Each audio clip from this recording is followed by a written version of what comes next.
பெரியவா சரணம். பெரியவா வானொலியின் மாலை நிகழ்ச்சிகள் ஆரம்பமாகின்றன. இன்றைய எமது நிகழ்ச்சிகள் நித்திய குரு பாதுகா பூஜா, ஸ்ரீ ரா கணபதி அவர்கள் எழுதிய புத்தகத்தின் ஒளிவடிவம், ஆன்மீக உரை, மகா பெரியவா மகிமை, உபன்யாசம். பெரியவா சரணம். பெரியவா சரணம். அடுத்த நிகழ்ச்சி நித்திய குரு பாதுகா பூஜை. शुक्लाम्भरधरं विष्णुं शशिवर्णं चतुर्भुजं प्रसन्नवदनं ध्यायेत् सर्वविघ्नोपशान्तये। ममोपात्त समस्त दुरितक्षयद्वार श्री परमेश्वर प्रीत्यर्थं गुरुप्रसाद सिद्ध्यर्थं गुरुप्रीत्यर्थं गुरुपादपूजाम् अद्य करिष्ये। गुरुर्ब्रह्मा गुरुर्विष्णुर्गुरुर्देवो महेश्वरः गुरुः साक्षात् परब्रह्म तस्मै श्रीगुरवे नमः। अपारकरुणा सिन्धुं ज्ञानदं शान्तरूपिणं श्रीचन्द्रशेखरगुरुं प्रणमामि मुदान्वहम्। सदाशिवसमारम्भां शङ्कराचार्यमध्यमाम् अस्मदाचार्यपर्यन्तां वन्दे गुरुपरम्पराम्. எல்லோரும் குருவ பெரிவாள தியானம் பண்ணிண்டு அர்ச்சனை பண்ணுவோம். அஷ்டோத்திரம். பெரியவா அஷ்டோத்திரம் பல அஷ்டோத்திரங்கள் இருக்கு. அதுல எளிமையா சுலபமா எது இருக்கோ அதை நான் இப்ப சொல்றேன்.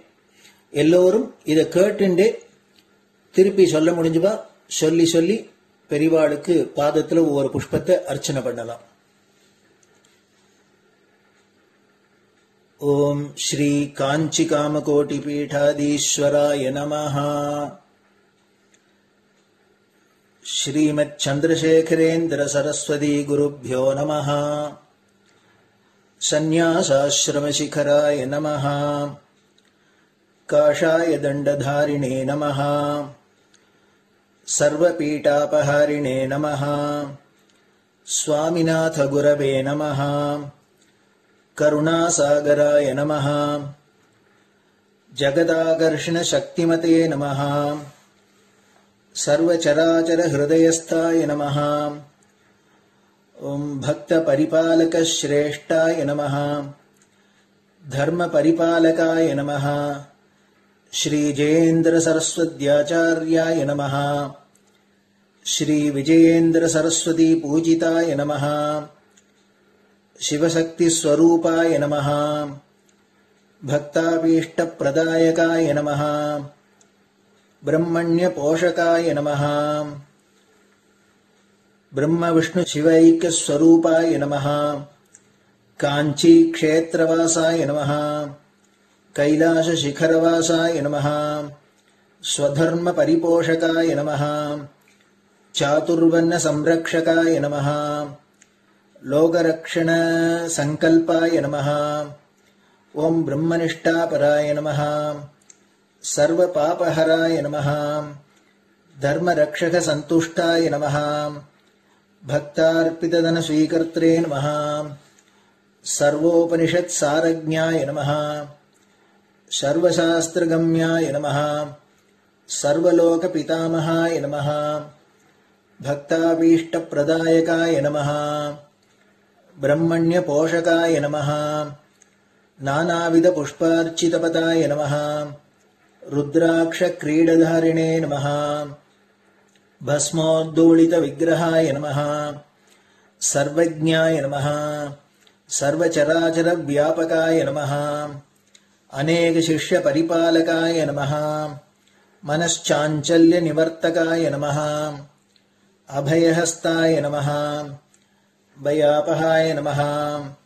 यज्ञपुरुषाय नमः।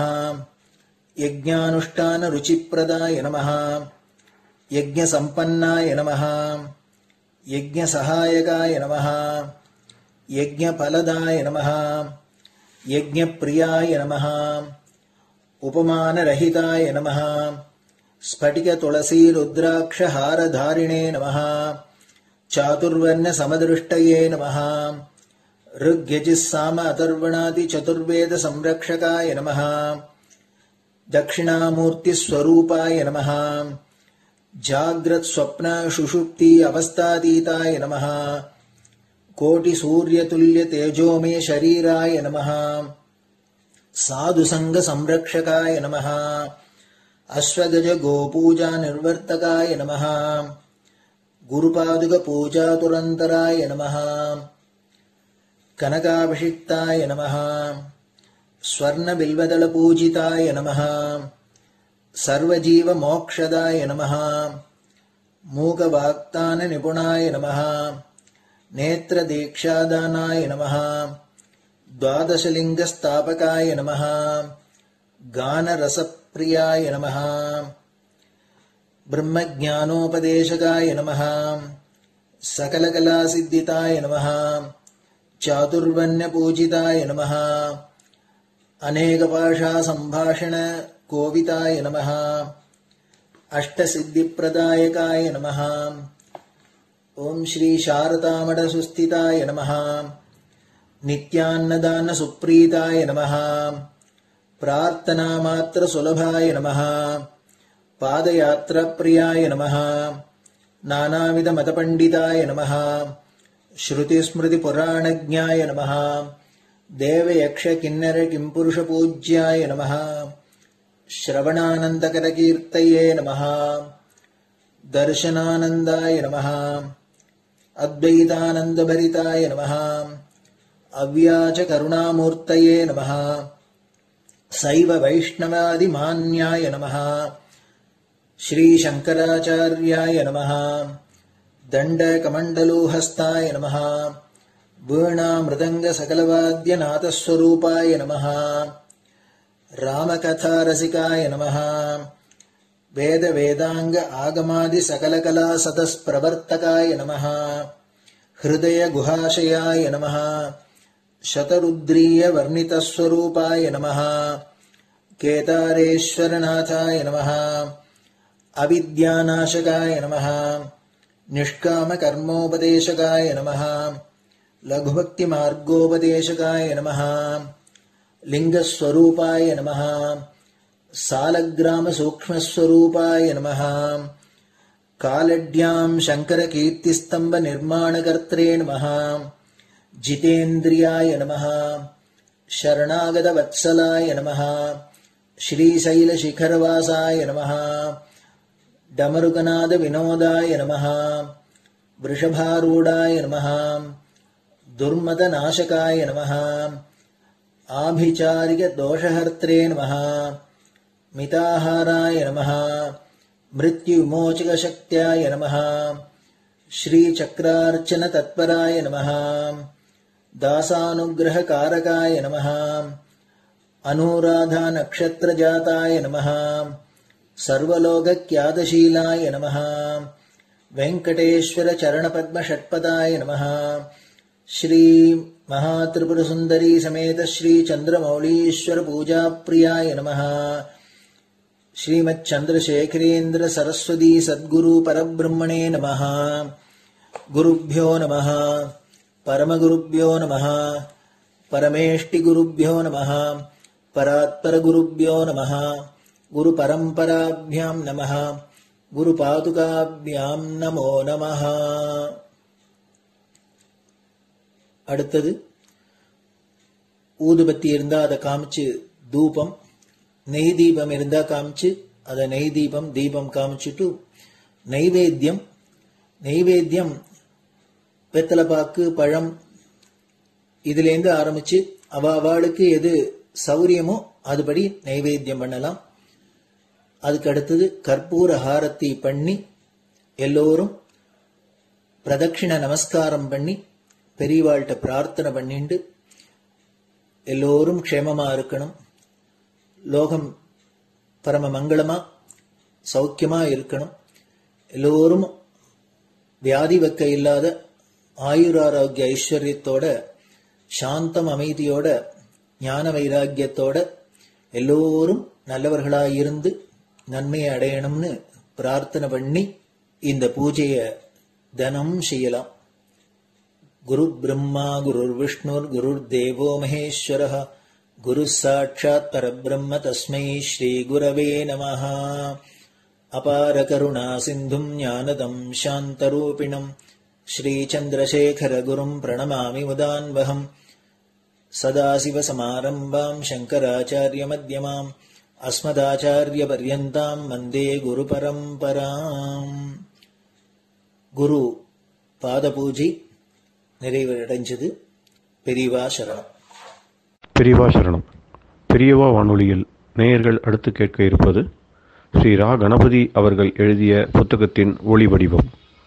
அளிப்பவர் ஸ்ரீமதி உமா சங்கர் அவர்கள். தேனினும் இனிய சொல்லான் தீச்சுடர் மேனி கொண்டான் ஊனுயிர்க்குயிரதான ஒன்றினைக் கலந்து நின்றான். ஏனினிக் கவலை நெஞ்சே இன்றுனக் அருள் செய்தான். இஞ்ஞானவான் காமகோட்டி நாதனை நம்புவோமே. ஜெய ஜெய சங்கர, ஹர ஹர சங்கர. மகா பெரியவாளின் உபன்யாசங்களை ரா கணபதி அண்ணா தெய்வத்தின் குரல் என்ற பெயரில் 7 பாகங்களாக தொகுத்து அளித்ததின் 6ஆம் பாகத்தின் அடுத்த பகுதி சௌந்தர்யலகரி, சாக்தத்தில் சப்தத்தின் விசேஷம். இப்படி சொன்னால் அப்படின்னா இப்போ நாம வாய்விட்டு பேசுறதெல்லாம் அடிச்சு உண்டாகிற சப்தமா என்ன என்று கேள்வி வரும். ஆமாம், நாம் எழுப்பும் சப்தம், வாத்தியங்கள் எழுப்பும் சப்தம், இன்னும் காதுபட கேட்கிற எந்த சப்தமாயிருந்தாலும் அதெல்லாம் அடிக்கப்படுவதால் உண்டாகிறவைதான். வைப்ரேஷனாலேயே சப்தம்.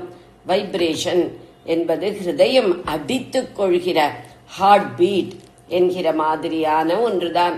அதோடு காற்று பல தினசாக தொண்டை குழலில் அடித்தும் நாக்கு உதட்டில் பல்லில் அடித்துத்தான் நாம் பேசுகிற பாடுகிற சப்தங்கள் எழும்புகின்றன. ஹார்மோனியம், ஃபிடில், புல்லாங்குழல், நாயனம் எல்லாமும் காற்று அடித்து மோதி சப்தம் உண்டாக்குபவைதான். அதோடு புல்லாங்குழலில் விரலாலேயே துவாரங்களை மூடி திறப்பதும் அடிக்கிற மாதிரிதானே. வீணையில் தண்டிகளை விரலால் மீட்டுவதும் அடிதான். இதெல்லாம் செல்ல அடி என்று வேண்டுமானால் சொல்லலாம். ஃபிடில், போ ஒரு தினசாக தேய்ப்பது போல அடிக்கிறது. மிருதங்கம், கட்டம், கஞ்சிரா என்றால் நன்றாக மாக்கு மாக்கு என்றே அடி வாங்கித்தான் சப்தம் கொடுக்கின்றன. கையால் அடித்தால் போதாது என்றே தவில், முரசு, பேரிகை முதலியவற்றுக்கு கொட்டு கொம்பு வேறு வைத்துக் கொண்டு அடிக்கிறார்கள். ஜால்ராவில் ஒரு பாதியும் இன்னொரு பாதியும் தங்களுக்குள்ளேயே அடித்துக் கொள்கின்றன. இதெல்லாம் ஆகதம். இப்படி இல்லாமல் தானாகவே எழும்புவது அநாகத துவனி, அதுதான் மத்தியமா. அரா பஷ்யந்தி மத்தியமா என்ற 3க்கு அப்புறம் நல்ல ஸ்தூல சப்தமாக நாமும் யத்னம் பண்ணி வாயை கொண்டு எழுப்பும் வாக்கு, அதற்கு வைகரி என்று பெயர். 4வதாக உள்ள இதிலேயே வெறும் சப்தமாக மட்டும் உள்ள துவனி, இன்ன சப்தம் என்று நிர்ணயமான வருணம் என்று 2 இருப்பதால் 4 என்பதே 5ஆகிவிடுகிறது. வருணம் என்பதே அக்ஷரம். இப்படி 51 நிர்ணயமான ஸ்பஷ்டமான அக்ஷரங்கள். ஒரு குழந்தை அது பாட்டுக்கு என்னென்னமோ சப்தம் போடுகிறது. அதில் க, ஞ, ச, ஞ என்கிற மாதிரியான நிர்ணயமான அக்ஷர ரூபங்கள் இல்லை. வெறும் சப்தமாக மாத்திரம் இருக்கிறது. அதுதான் துவனி. நம்மையே எடுத்துக்கொண்டாலும் நாம் அழுகிற போது, சிரிக்கிற போதெல்லாம் ஏதோ சப்தங்கள் எழுப்புகிறோம். குய்யோ முறையோ என்று அழுவது, கட கட என்று சிரிப்பது என்கிறோம்.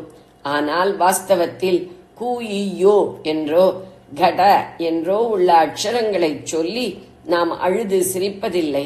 துவனி மாத்திரம்தான் எழுப்புகிறோம். பராவிலிருந்து வைகரியின் 2 ரூபங்கள் வரையில் சப்த தத்துவங்கள் 5. அர்த்த பிரபஞ்சத்தின் 5 தத்துவங்களில் ஒவ்வொன்றுக்கும் ஈக்குவல் டு போடுவதாக சப்த பிரபஞ்சத்தின் இந்த 5ம் இருக்கின்றன. அதைவிடவும் இதுதான், அர்த்த பிரபஞ்சத்தை விடவும் சப்த பிரபஞ்சம்தான் முக்கியமானது என்று கூட சொல்லலாம்.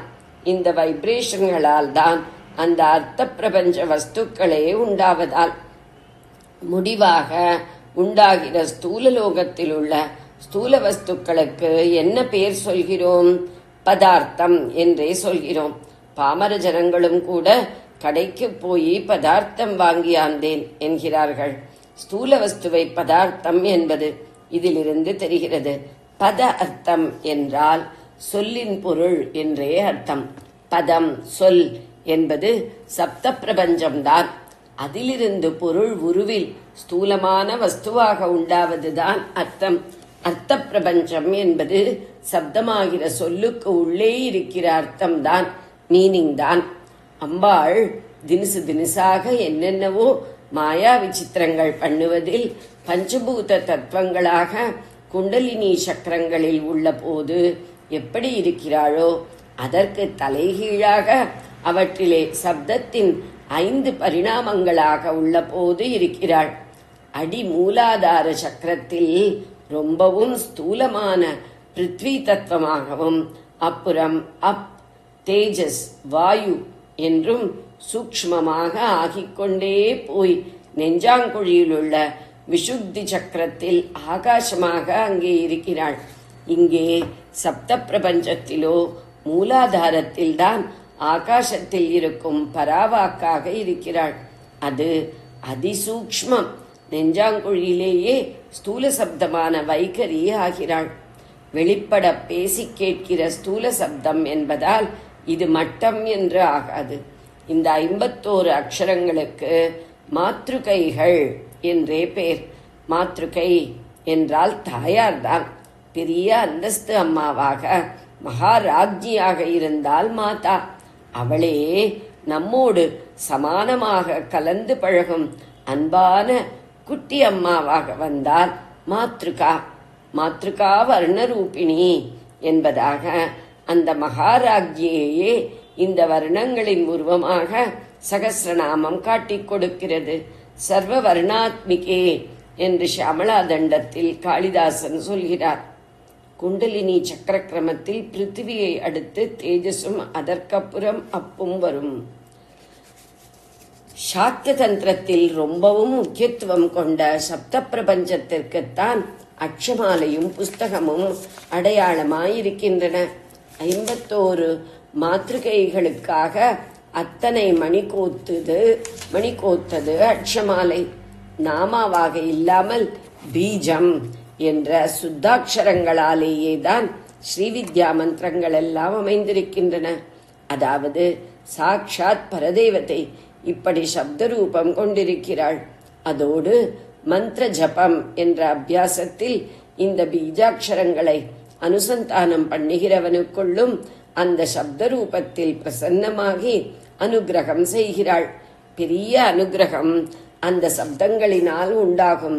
நாடி சலனத்தாலேயே குண்டலினி யோகம் தரக்கூடிய சாட்சாத்காரத்தை கொடுப்பது.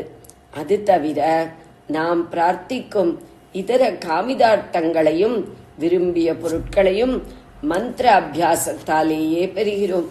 இதெல்லாம் மட்டுமில்லை, அவளுடைய இந்த சப்த ரூபத்தை ஜபித்தாலே அவயவங்களோடு கூடிய அவளுடைய கேசாதிபாத ஸ்வரூபத்தின் தர்சனமும் கூட கிடைத்து விடுகிறது.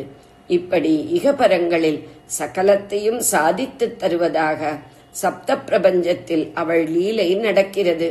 இதுவரை சொன்னதெல்லாம் வெறும் அக்ஷரங்கள் குறித்தே. அந்த அக்ஷரங்களையே பல தினசாக சேர்த்து பதமாக்கி வாக்கியமாக்கித்தான் நாம் பேசுவது எழுதுவது எல்லாம். காவியம், ஸ்தோத்திரம், சாஸ்திரம், வேதம் முதற்கொண்டு எல்லாமே இப்படி உண்டானதுதான். அதற்கெல்லாம் அடையாளம் வாக்தேவியின் ஒரு கரத்தில் உள்ள புஸ்தகம். ஸ்ரீவித்யா மந்திரத்தில் கூட்டங்கள் என்று 3 பிரிவுகள் கூறுகள் உண்டு. அதில் முதலாவதற்கு வாக்பவம் என்றே பேர். அப்படி என்றால் வாக்கிலிருந்து உண்டானது என்று அர்த்தம். முழு மந்திரமும் அம்பாளின் முழு ஸ்வரூபம். அதில் அவளுடைய முகம் வாக்பவ கூட்டம். முகத்தில் உள்ள வாயால் தானே பேசுவது. இதற்கு இவ்வளவு முக்கியத்துவம் கொடுத்திருக்கிறது. சாக்த சாஸ்திரங்களிலும் ஸ்தோத்திரங்களிலும் அவள் பக்தர்களுக்கு விசேஷ வாக்குவன்மை கொடுத்து கவிகளாக்குவாள் என்பதை திரும்ப திரும்ப சொல்லியிருக்கும். இந்த சௌந்தர்ய லகரியிலேயே அப்படி நிறைய வருகிறது. இதற்கென்ன இவ்வளவு முக்கியத்துவம் என்றால், வேறு எந்த பிராணி வர்க்கத்திற்கும் இல்லாமல் மனுஷ ஜாதி ஒன்றுக்குத்தானே வாக் சக்தி என்று ஒன்றை பராசக்தி கொடுத்திருக்கிறாள். அவளுடைய ஸ்பெஷல் கிஃப்ட் என்றால் அது முக்கியமானதுதானே. நல்லறிவு இருந்தால் அது பேசும் திறன் நம்மை பரமஸ்ரேயஸில் சேர்க்கவே கொடுக்கப்பட்டுள்ளது என்று புரிந்து கொண்டு அந்த வகையில்தான் அதை பிரயோஜனப்படுத்திக் கொள்ள தோன்றும். அவள் கொடுத்த வாக்கை அவள் விஷயமாகவே பிரயோஜனப்படுத்தி அவளையே அடைய வேண்டும் என்பதுதான் வாக்கின் பரமலட்சியம். வாக்கின் உயர்வு எதில் என்றால், ஒருத்தன் தான் மாத்திரம் உசந்த அனுபவங்களை பெறுவது என்றில்லாமல் பிரத்தியாருக்கும் அவை கிடைக்கும்படி பண்ணும் மிக உயர்ந்த தொண்டு அதனால் தான் நடக்கிறது. சேரவாரும் ஜெகத்தீரே காகம் உறவு எனும் தாயுமானவர் பாடல் என்று தன்னுடைய ஒரு குழந்தை மற்ற குழந்தைகளையும் கூப்பிட்டு கூப்பிட்டு திவ்ய அனுபவங்களை, திவ்யமான அழகுகளை, உசந்த எண்ணங்களை ஷேர் பண்ணிக்கொள்ள வழியாகவே அம்பாள் வாக் சக்தி, கவித்துவ பிரதிபை முதலியவற்றை வழங்குகிறாள். இதைவிட என்ன புண்ணியம் உண்டு? அதனால்தான் இதை ஸ்பெஷல் கிஃப்ட் என்று விசேஷித்து சொல்வது. சாதனா மார்க்கம் என்று ஒரு குரு போட்டுக் கொடுக்கும் போது அதில் எத்தனையோ கடினமான கட்டுப்பாடுகள் இருக்கின்றன. அந்த சாதனை லட்சியத்தையே ஒரு கவியோ சகல ஜனங்களும் சௌக்கியமாக சந்தோஷமாக பெறும்படி சுவாரஸ்யமுள்ளதான பொருளில் பாட்டாக்கி கொடுத்து விடுகிறான். இப்படி ஒரு அனுகிரகம் தனி ஆசாமியின் உடைமையாய் இல்லாமல் எல்லோருக்குமான சோஷலிச உடைமையாக வாக்கை கொண்டு அம்பாள் பண்ணுவிக்கிறாள் என்பதாலேயே அதை போற்றி போற்றி சொல்வது. லலிதாம்பிகையாகவே அதை பண்ணுவிப்பவள் வாக்தேவி என்றே உள்ள தனி ரூபத்தில் பண்ணுவதாக இந்த ஸ்லோகத்தில் சொல்லியிருக்கிறார். வராபயமும் ஜபமாலையும் சுவடியும் வைத்துக் கொண்டிருக்கும் அந்த வாக்தேவியை சாது ஜனங்களாயிருப்பவர்கள் ஒரு தரம் நமஸ்கரித்து விட்டாலே போதும். சதாம் என்றால் சாது ஜனங்களுக்கு என்று அர்த்தம். சக்ருத்னத்வா என்பதில் வரும் சக்ருத் என்பதற்கு ஒரு தடவை, ஒரே தடவை என்று அர்த்தம். நத்வா நமஸ்கரித்தால், ஒரே தடவை நமஸ்கரித்து விட்டால் போதும். யார் என்பது முக்கியம். யாரானாலும் ஒரு தரம் நமஸ்கரித்தாலே போதும் என்று சொல்லவில்லை.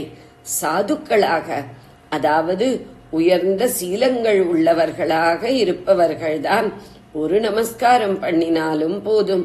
அவர்களுக்கு மதுக்ஷீர திராட்சா மதுரிம துரீனாகா பணிதயகா, மாதுரியத்திற்கு பேர் போன மூன்றை சொல்கிறார். தேன், பால், திராட்சை என்று. அவை மதுரமாயிருப்பது மட்டுமில்லை, சுலபமாக முழுங்கி சுலபத்தில் ஜீரணம் செய்து கொண்டு நிரம்ப புஷ்டி பெற இந்த மூன்றுக்கு மிஞ்சி இல்லை. அந்தராத்மாவுக்குள்ளே முழுங்கி ஜீர்ணித்து பாரமார்த்திகமாக புஷ்டி பெறச் செய்கிற வாக்குக்கு இப்படி உபமானம் கொடுத்திருக்கிறார். சாது ஜனங்களுக்கு தேன் போலும் பால் போலும் திராட்சை போலும் மதுரமான வாக்கை வர்ஷித்து கவி பாடும் சக்தி வாக்தேவியை ஒரு தரம் நமஸ்காரம் பண்ணினாலே அவள் அனுகிரகத்தால் உண்டாகி விடுகிறதாம். அவர்களுக்கு அப்படிப்பட்ட வாக்சக்தி உண்டாகிறது என்று அப்படியே ஃபேக்டாக சொல்லிவிடாமல் கவிநயத்தோடு எப்படி உண்டாகாமல் இருக்க முடியும்? கதமிவ ந சந்நிததேகே என்று கேள்வி ரூபத்தில் கேட்டிருக்கிறார். கொஞ்சம் வார்த்தை விளையாட்டும் பண்ணியிருக்கிறார். சக்ருநத்வா நத்வா என்று நத்வாவை 2 தரம் திருப்பி சப்தாலங்காரம் பண்ணியிருக்கிறார். 2 நத்வாவுக்கும் வெவ்வேறே அர்த்தம். 2இல் ஒரு நத்வாவுக்கு நமஸ்காரம் பண்ணி என்று அர்த்தம். இது ஒரே வார்த்தை. இன்னொரு நத்வாவோ ந என்ற ஒன்றை அக்ஷரமாகவும் துவா என்ற வார்த்தையாகவும் பிரியும். ந துவா என்று இங்கே 2 வார்த்தை சேர்ந்து நத்வா ஆகியிருக்கிறது. ந என்றால் நெகட்டிவ், இல்லை என்ற அர்த்தம் கொடுப்பது. வாக்வன்மை உண்டாகாமல் இருக்குமா என்று நெகட்டிவாக சொல்லும் போது சந்நிததே என்பதுடன் இந்த ந சேர்ந்தே அந்த அர்த்தத்தை கொடுக்கிறது. வசன நடையில் பின்னாடி ந சந்நிததே என்று வரவேண்டிய நவை முன்னாடி சக்ருத்தோடு சேர்த்து சக்ருன்ன என்று போட்டு வார்த்தை விளையாட்டு பண்ணியிருக்கிறார். துவா என்றால் உன்னை, துவானத்வா உன்னை நமஸ்கரித்தால். ஜெய ஜெய சங்கர, ஹர ஹர சங்கர. பெரியவா சரணம். இந்நிகழ்ச்சியின் அடுத்த பகுதி நாளை மாலை இதே நேரத்தில் ஒளிபரப்பாகும். பெரியவா சரணம். பெரியவா சரணம். பெரியவா வானொலியில் நேயர்கள் அடுத்து கேட்க இருப்பது திரு கவிக்கண்ணன் அவர்களின் ஆன்மீக உரை. பெரியவா சரணம். ராம் ராம். ஸ்ரீ குருப்யோ நம. ஜெய ஜெய சங்கர, ஹர ஹர சங்கர. பெரியவா வானொலி நேயர்கள் அனைவருக்கும், மகா பெரியவாவுடைய பக்தர்கள் அனைவருக்கும் அடியேன் கவிக்கண்ணனின் அன்பு கலந்த நல்வாழ்த்துக்கள். ராம் ராம். ஜெய ஜெய சங்கர, ஹர ஹர சங்கர. ஸ்ரீ குருப்யோ நம. குருவருளும் திருவருளும்ல சமயக்குறவர் நால்வர்ங்கிறத பற்றி பார்த்துருந்தோம். இன்னைக்கு 27வது பகுதியில் நம்ம பார்க்க போகிறது சுந்தரமூர்த்தி சுவாமியோட பற்றியும் மாணிக்க வாசகரை பற்றியும். அவளுக்கு எப்படி பரமேஸ்வரனானவர் அருள் கட்டாட்சம் பண்ணினார், தன்னுடைய அருளை எப்படி அவருக்கு செய்தார், எப்படி அவர்களுக்கு குருவாக இருந்தார் அப்படின்னு பார்க்க போகிறோம். சுந்தரமூர்த்தி நாயனார் ஒரு அந்தனர் வம்சத்தில் பிறந்தவர் அப்படின்னு சொல்கிறார். அந்த ஊரில் ஒரு ராஜாவுக்கு சமமாக இருந்த ஒருத்தருக்கு இவர் தத்து போயிட்டார் அப்படின்னு சொல்லுவார். ஏன்னா இவருடைய வீரத்தையும் பராக்கிரமத்தையும் அழகையும் பார்த்து அந்த ஊர் ராஜா ரொம்ப சந்தோஷப்பட்டு இவர் அப்பா கிட்டேருந்து கேட்டு வாங்கிட்டு அவர் தான் வளர்த்து வந்தார். அவருக்கு உரிய காலம் வந்தோடனே கல்யாணம் பண்ணுறதுக்கு ஏற்பாடும் பண்ணிட்டு இருக்கார். அந்த சமயத்தில் ஒரு துறவி வரார். துறவி அப்பா நீ உன் தலைமுறைக்கு குடும்பத்தில் எல்லாரும் எனக்கு அடிமைன்னு உங்கள் கொள்ளுப்பாட்டம் எழுதி கொடுத்துருக்கார், ஓலை என்கிட்ட இருக்குது. அதனால் நீ கல்யாணம்லாம் பண்ணிக்க முடியாது, என்னுடைய பர்மிஷன் வேணும் உனக்கு. நான் இட்ட பணிகள் எல்லாம் செஞ்சு அதுக்கப்புறம் நான் உனக்கு உத்தரவு கொடுத்தா தான் நீ கல்யாணம் பண்ணிக்கலாம் அப்படின்னு சொல்லி கேட்கு. அப்போ ஓலையை காப்பிட்டோன்னே இவர் ஓலையை கொடுக்குற அவர் கிழிச்சு போட்டுறார். எனக்கு தெரியும் நீ இந்த மாதிரி பண்ணுவேன்னு, அதுக்காக தான் ஒரிஜினல் வேலையை எங்கள் ஊரில் வச்சுட்டு டூப்ளிகேட் ஓலையை நான் இங்கே கொண்டு வந்தேன். நீ இப்போ என் பின்னாடி வரணும், ஊர் ஜனங்கள்லாம் இதுக்கு சாட்சி. எங்கள் ஊரில் வா, நான் இந்த ஓலையை காமிக்கிறேன். அப்புறம் அங்கே இருக்கிற தர்மாதிகாரிகள் இங்கே இருக்கிறவா நீ சொல்கிறதான் கேட்பா. நான் ராஜா வீட்டு பிள்ளை, எங்கள் ஊருக்கு வா, எங்கள் ஊரில் இருக்கிற அந்த தர்மாதிகாரிகள் என்ன சொல்கிறாரோ அதைப்படி தான் நீ செய்யணும்னு சொல்லி ஒரு அழைச்சின்னு போகிறார். அப்போது சுந்தரமூர்த்தி நாயனாரும் அவர் பின்னாடியே போகிறார். இந்த சுந்தரமூர்த்தி நாயனாருடைய பூர்வீக சரித்திரம் என்ன அப்படின்னு கேட்டாக்க, பரமேஸ்வரன் கைலாசத்தில் இருக்கும்போது ஒரு நாள் கண்ணாடியில் தன்னோட அழகை பார்த்து ரசிச்சுண்டு ரொம்ப அழகான அந்த ஒரு ரூபத்தை பார்த்தோன்னா சுந்தரா வான்னாராம். அவர் இந்த கண்ணாடிக்குள்ளேருந்து அப்படியே வெளியில் வந்துட்டாராம். அதனால் அவர் எல்லாம் பரமேஸ்வரன் மாதிரியே எல்லாம் இருப்பார். பரமேஸ்வரனுடைய சக்தியை தவிர மிச்சம் எல்லாம் பரமேஸ்வரனாக இருப்பார். ஒரு நாளைக்கு அவருக்கு வேலையே என்னென்னா சிவ பூஜை பண்ணுறது தான். தோட்டத்தில் பூவெல்லாம் பறிச்சுன்னு வருவார். அங்கே 2 பேர் தேவதைகள், அவா மேலே அவருக்கு ஒரு மையல் வந்துடுத்து. உடனே சிவன் சபிச்சுவிட்டார், பூலோகத்துக்கு போன்னு சொல்லி. இவரை மாத்திரம் சபிக்கல, அந்த பொம்நாட்டி 2 பேரையும் சபிச்சுவிட்டார். எல்லாரும் பூலோகத்துக்கு வந்து விட்டார். இங்கே பூலோகத்தில் இவர் ராஜகுமாரன் மாதிரி வளர்ந்துன்னு இருக்கார். அவரை தான் இப்போ துறவியாக ஆட்கொண்டு அழைச்சின்னு போயின்னு இருக்கார். எந்த ஊருக்குன்னு திருவெண்ணையன்னூர் ஊருக்கு.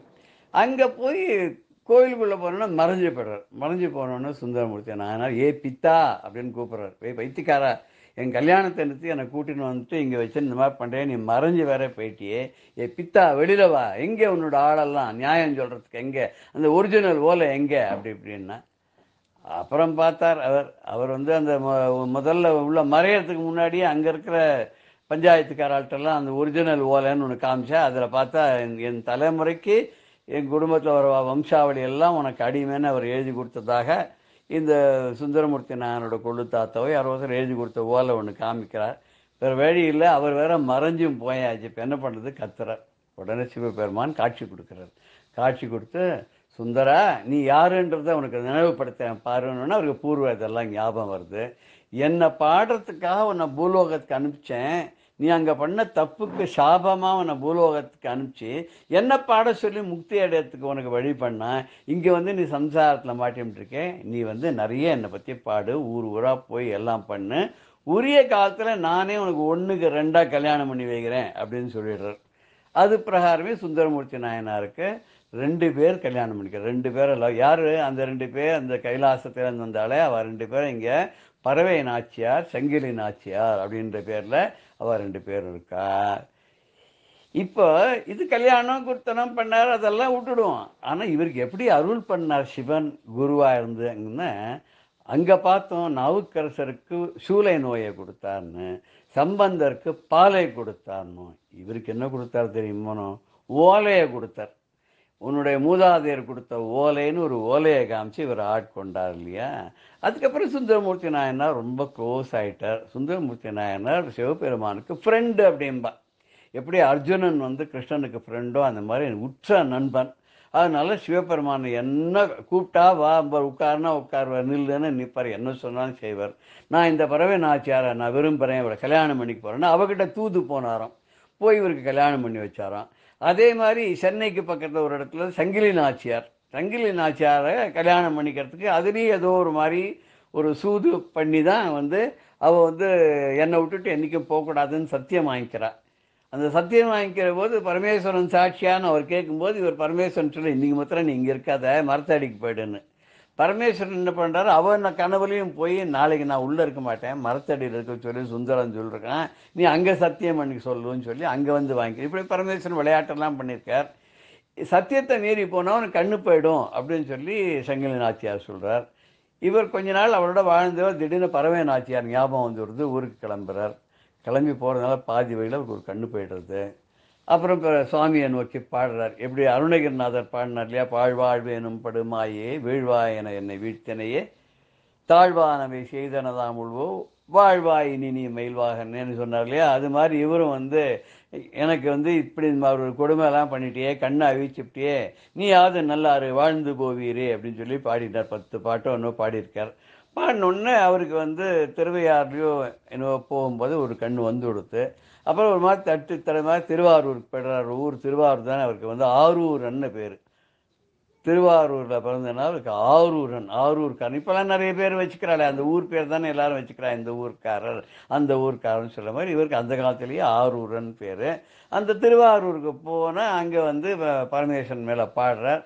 அப்புறம் வந்து பறவை நாச்சியார் சேர்த்துக்க மாட்டேங்கிறார். அப்போ மறுபடியும் தூது போய் பறவை நாச்சியாரும் சங்கிலி நாச்சியாரும் 2 பேரும் ஒன்று சேர அவரோட வச்சு இது பண்ணுறார். அதுக்கப்புறம் நிறைய இடங்களுக்கு போய் சுந்தரமூர்த்தி நாயனார் பாடுறார். அவரை பற்றி ஒரு கர்ண பரம்பரையான கதை கூட உண்டு. ஒரு தடவை போன போது தில்லைக்கு போகிறார், சிதம்பரத்துக்கு போனால் பெருமாள் பேச மாட்டேங்கிறார். ஏன் பேச மாட்டேன், என்ன கோபம் உனக்கு அப்படின்னு கேட்டோடனே, நான் உனக்கு ரொம்ப உற்ற நண்பன் அப்படிங்கிறதுனால நீ மற்றவ யாரையும் மதிக்கிறது இல்லை, வெளியில் அத்தனை பக்தர்கள் இருக்கா, தில்லை 3000 பேர்லாம் இருக்காளே, அவளாம் என்னோட பக்தர்கள் தானே, அவளை நீ கொஞ்சம் கூட லட்சியம் பண்ண மாட்டேங்கிறியே அப்படின்னு சொன்னபோது வெளியில் வந்து திருத்தொண்டர் கலித்தொகை என்ற பாட்டை பாடுறார். அது ரொம்ப அழகான ஒரு தில்லை வாழ் அந்தனதம் அடியார்க்கும் அடியன் திருநீலகண்டத்து குயவனார்க்கடியன் இல்லை என்னாத இயற்பகைக்கடியன்னு சொல்லி இந்த மாதிரி 63 நாயன்மார்களை பற்றியும் அவர் வந்து அதில் ஒரு லைன்லேயே அந்த கதையை சொல்கிற மாதிரி அந்த பாட்டெல்லாம் பாடியிருக்கார். அப்பேற்பட்ட ஓலை கொடுத்து ஆட்கொண்டார் சுந்தரமூர்த்தி நாயனார் சிவபெருமான் அப்படின்றது இது ஒரு சமயக்குருவர் நாள் வரல இவரை பற்றி நம்ம தெரிஞ்சுக்கிறோம். திருவாத ஊரார் பற்றினா அது ரொம்ப பெரிய கதை. திருவாத ஊரார் வந்து மதுரையில் ராஜா கிட்ட வந்து சேனாதிபதியாக இருந்தார், மந்திரியாக இருந்தார். அவரெல்லாம் அமாத்தியர்னு சொல்லுவார், அமைச்சர்கள்ங்கிறதான் அமாத்தியர்கள்னு சொல்கிறார். அவர் பிறப்பால் அந்தனர். அவர் எல்லாம் வெற்றியெல்லாம் வாரி குவிச்சுட்டு ஒரு சமயத்தில் என்ன பண்ணார்னா தனக்கு போரும்னு நினைக்கிறார். அந்த சமயத்தில் தான் பகவான் விளையாடுறார். அப்போ அந்த சமயத்தில் ராஜாவுக்கு குதிரை வாங்கணும், நல்ல குதிரையாக வாங்கணும். அரேபியன் ஹார்சஸ்ன்னு சொல்லுவா இல்லையா, அதெல்லாம் வந்து இங்கே வங்காள விரிகுடா கடலில் வந்து அது எல்லாம் வந்து இறங்குறது. அங்கே அரேபிய வியாபாரிகள் வந்து விற்கிறா. அங்கே போய் எனக்கு குதிரை வாங்கிட்டு வான்னு அனுப்புகிறான் ராஜா.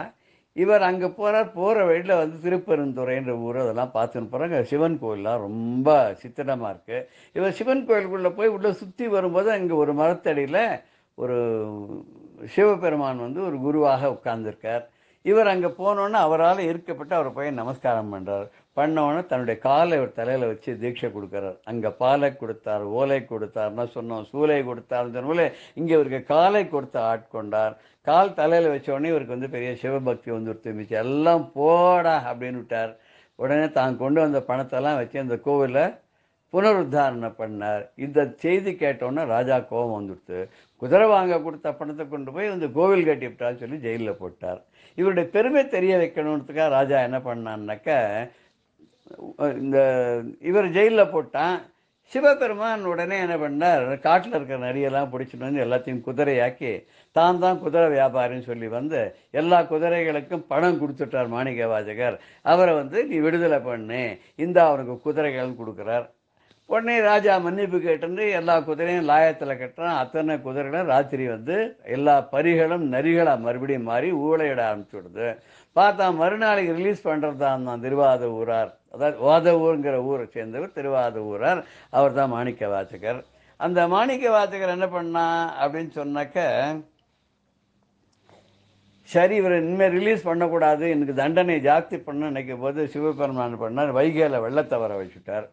அப்போ வீட்டுக்கு ஒருத்தராக போய் மண்ணை போட்டு அடைச்சி அந்த வைகை அணையை கட்டணும் அப்படின்னு சொல்கிற போது எல்லா வீட்டுக்கும் ஒருத்தர் கிடைச்சா. ஒரு வந்திங்கிற கிழவிக்கு மாத்திரம் யாரும் ஆள் கிடைக்கல.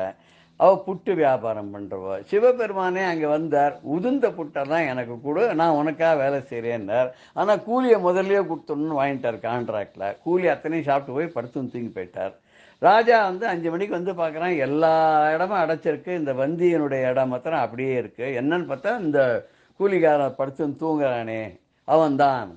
உடனே ராஜாவுக்கு ரொம்ப கோபம் வந்துடுத்து. பக்கத்தில் அந்த மரத்துலேருந்து அந்த புளியங்கம்புலேருந்து ஒரு குஜியை உருவினான், எடுத்தான், ஓங்கி ஒரு அடி அடித்தான் அவர் முதுகில். அந்த சிவபெருமான் மேலே அடித்த அடி அது எல்லார் முதுகுலையும் ராஜா முதுகுலையும் சேர்ந்து விழுந்து தான். அதான் ஒரு புலவர் கூட பாடும்போது, ருச்சியாக புட்டு சாப்பிடும்போது நீ மாத்திரம் சாப்பிட்ட ஏ பரமேஸ்வரா, அடி கிடைக்கிற போது மாத்திரம் எங்கள் எல்லார் முதுகிலும் விழும்படி பண்ணியது நியாயமானு கேட்கிறார்.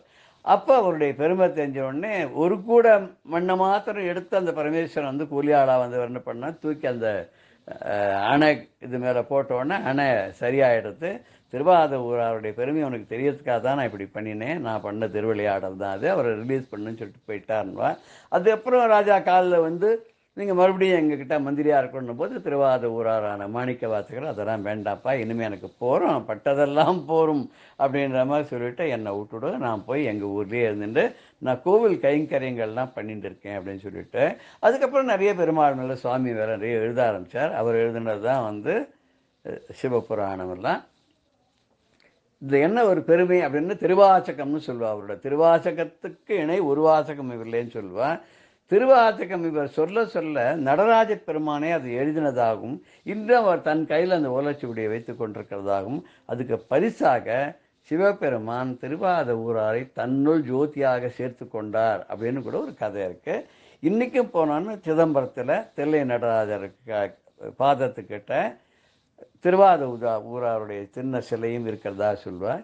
இப்படி வந்து இவருக்கு என்ன கொடுத்து பண்ணினார்னா, தன்னுடைய காலை இவர் தலைமையில் வைத்து தீட்சை கொடுத்து காலை கொடுத்து இவரை ஆட்கொண்டார். இவருக்கும் குருவாக இருந்தார் அப்படிங்கிறத நினச்சி பார்க்கும்போது இந்த நாயன்மார்கள்லாம் இது தவிர இன்னும் இருக்கா நிறைய பேர். 63 தான் சொல்லியிருக்கோம். மீதி எல்லாம் காரைக்கால் அம்மையார்லேருந்து பல நாயனார்கள்லாம் இருக்கார். குங்குலிய நாயனார் இருக்கார். அதுக்கப்புறம் வந்து சொல்லணுன்னா திருக்குறிப்பு நாயனார் நிறைய இருக்க சொல்லலாம். ஆனால் இப்படி வந்து இவளோட பாட வச்சு இவளுடைய பெருமையை வெளி உலகத்துக்கு தெரியும்படியாக பண்ணது சிவபெருமான் பண்ண இந்த 4 பேருக்கு தான் அப்படிங்கிறதோட இன்றைய நிகழ்வை நம்ம நிறைவு பண்ணலாம். மேற்கொண்டு அடுத்த வாரம் பார்க்கலாம். ஜெய ஜெயசங்கர ஹரஹர சங்கர ஸ்ரீ குருப்பியோ நம. பெரியவா சரணம். இந்நிகழ்ச்சியின் அடுத்த பகுதி நாளை மாலை இதே நேரத்தில் ஒளிபரப்பாகும். பெரியவா சரணம். பெரியவா சரணம். அடுத்த நிகழ்ச்சி மகா பெரியவா மகிமை உபன்யாசம். வழங்குபவர் பிரம்மஸ்ரீ கணேச சர்மா அவர்கள். காஞ்சி மகாபிரிவா 1940 வருஷத்திலேருந்து யாத்திரை பண்ணினா. தன்னோட பராபர குரு அவள்லாம் பண்ணின மாதிரி தானும் பண்ணணும் அப்படின்னு ஆசைப்பட்டு அதில் முக்கியமான பல நிகழ்ச்சிகள் பல திட்டங்கள்லாம் போட்டா. இந்த காலகட்டத்தில் தான் தர்ம சம்ஸ்தாபனார்த்தம் அதை ஒரு செயல் வடிவம் கொண்டு வரத்துக்காக பல ஸ்கீம் எல்லாம் சொன்னான். அதில் ஒன்று முத்ராதிகாரிகள் சங்கம் அப்படின்னு ஒன்று. இது 1940ஆம் வருஷம் பெரிவா பண்ணினது. முத்ராதிகாரிகள் சங்கம் அப்படின்னா இது எதுக்காக, இதோட நோக்கம் என்ன, இதோட பர்பஸ் என்ன அப்படின்னா, மடம் இருக்கு, சங்கராச்சாரிய ஸ்ரீமடம் இருக்கு. இது சங்கராச்சாரிய மடம் அப்படின்னாலே ஏதோ ஒரு ஆன்மீகத்துக்கு, பக்தியை வளர்க்கறதுக்கு, வேத சாஸ்திரங்களுக்கு அப்படின்னு தானே நமக்கு பொதுவாக ஒரு எண்ணம். அதோட லட்சியம் அதுதான். அது மட்டும் போராது. அதுக்கப்புறம் என்ன அப்படின்னா, இந்த சமூகத்துக்கு அந்த சோஷியல் சர்வீஸ் அப்படின்னு சொல்லுவாளே, அதுவும் பண்ற ஒரு கேந்திரமா ஸ்ரீமட்டம் இருக்கணும் அப்படின்னு பெரியவா ஆசைப்பட்டா.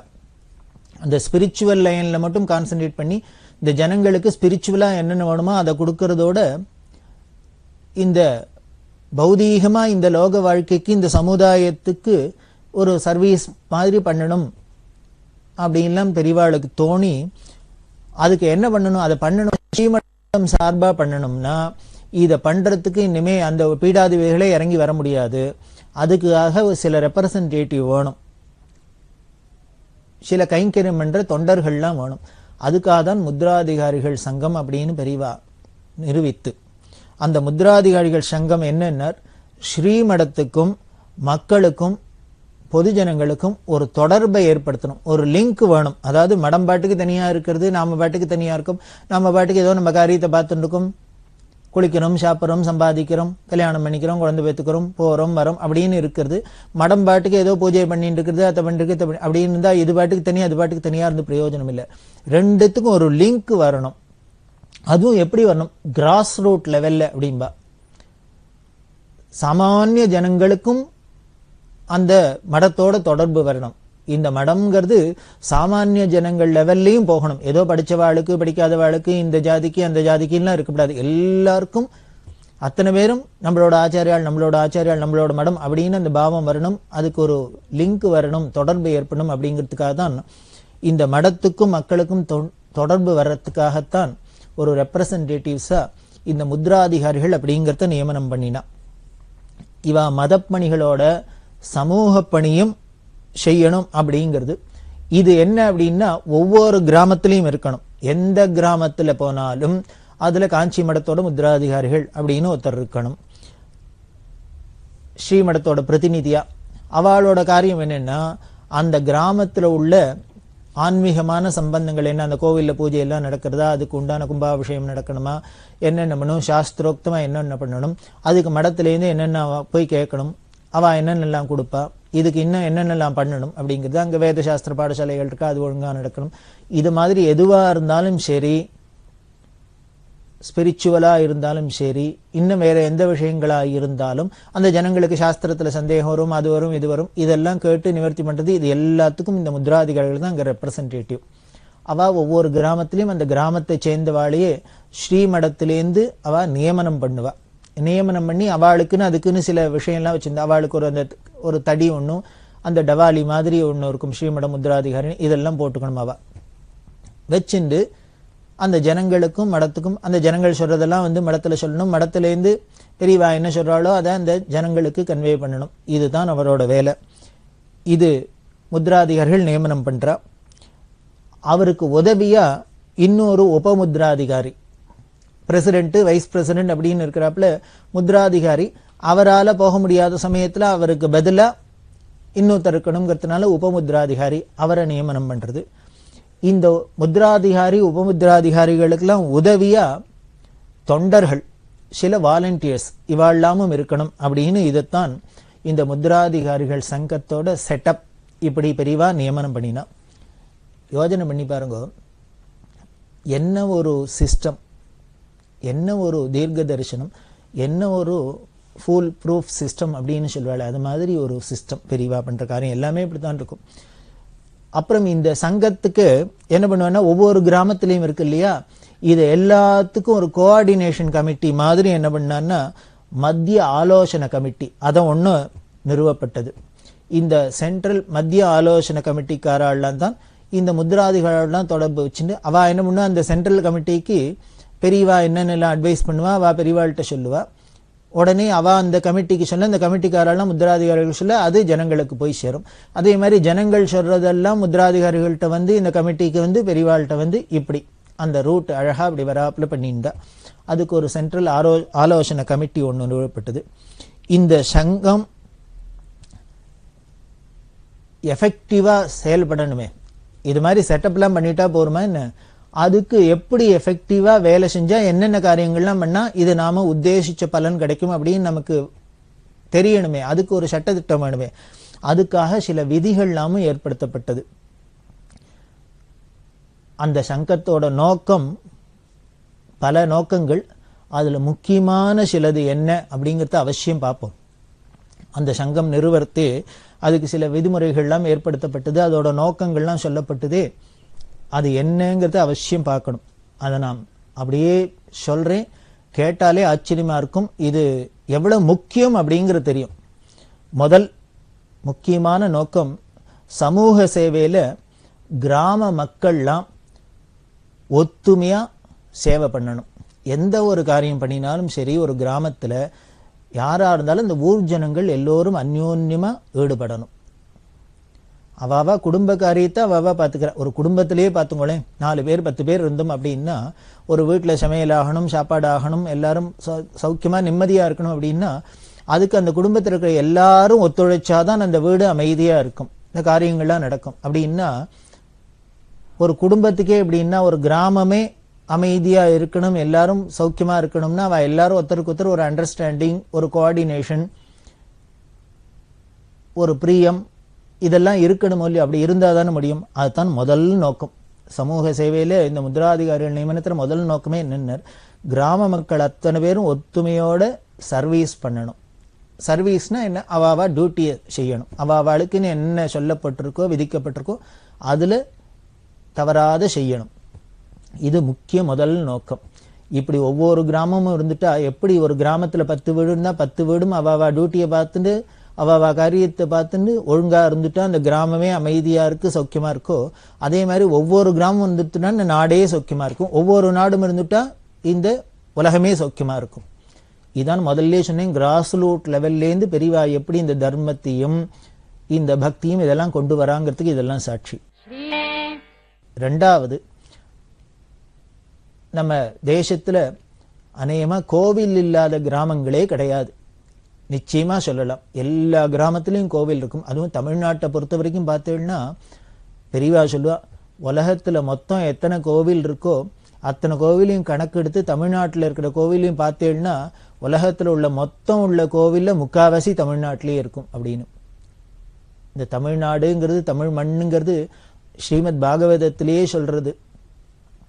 பார்த்தீங்கன்னா அந்த பாகவத மகாத்மியத்தை சொல்றதே அந்த பக்திங்கிறவர், இந்த தேவதை சொல்றது, நான் திராவிட தேசத்துல பிறந்தேன், அதுக்கப்புறம் கன்னட தேசத்துல வளர்ந்தேன், மகாராஷ்டிரத்துக்கு போனேன், குர்ஜரத்துக்கு போனேன், அப்படி எல்லாம் சொல்லிட்டு வருது.